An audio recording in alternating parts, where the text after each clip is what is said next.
Just an older person's pain. Dr. Alan Saperstein joins us from Boca Raton Regional Hospital to answer your questions about shoulder arthritis. Thank you so much for your time. Who is most likely, though, to develop it? An older person in general? Well, just about anybody can get shoulder arthritis, but obviously the incidence increases with age. Why is that? Well, with time, cartilage cells can deteriorate, and it's those cartilage cells that maintain the cartilage that makes the joint function well that run into problems. So specifically, when someone develops arthritis in the shoulder, what happens to them?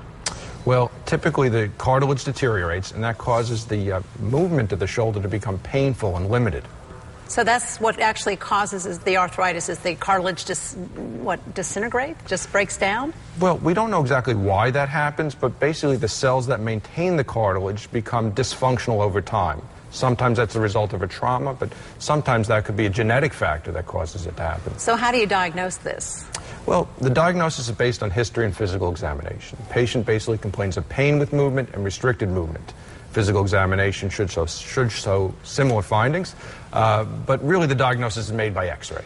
Do certain activities generate arthritis in the shoulder? Well, sometimes there can be a trauma that caused the arthritis to occur. If there's been a fracture, a dislocation, or a separation, that could certainly place the patient at risk for arthritis. Well, let's talk about treatments and alleviating the pain. What non-surgical treatments are available? Non-surgical treatment usually involves avoiding the activities that cause the pain in the shoulder, taking anti-inflammatory medications or acetaminophen, but often cortisone injection in the shoulder can be very helpful in reducing the symptoms. Okay, so if the non-surgical, well, let's back up.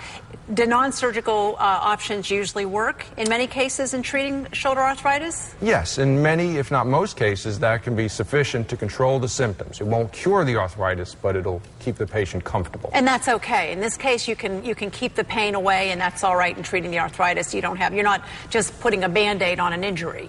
Well, yes, that is sufficient to control the symptoms. Okay, so that doesn't work. Are surgical options available? Yes, and the type of surgery depends on where the arthritis is. Most arthritis involves the small acromioclavicular joint at the top of the shoulder. Here, a simple arthroscopic procedure to remove some bone can be effective.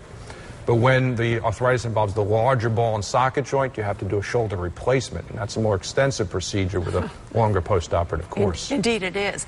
But many people, when they have that type of pain, just take an over-the-counter medication and say, I don't need to see a doctor, it's just some pain. In this case, is it better to see you right away with some shoulder pain and diagnose it and make sure you don't get on some kind of or make sure you do get on some type of an early treatment plan? Well, initially it's okay to treat symptomatically with anti-inflammatory medications, Tylenol, but not all cases of shoulder pain are from arthritis, and certainly it could be tendonitis or rotator cuff tear, and it's important to make the diagnosis early. So patients should see an orthopedic surgeon so the appropriate diagnosis and appropriate treatment is instituted early. We'll let that be the final word. Thank you, Dr. Saperstein, for your time. Boca Raton Regional Hospital sponsors our expert and also underwrites our Ask the Doctor segment. We're back with more in just a moment.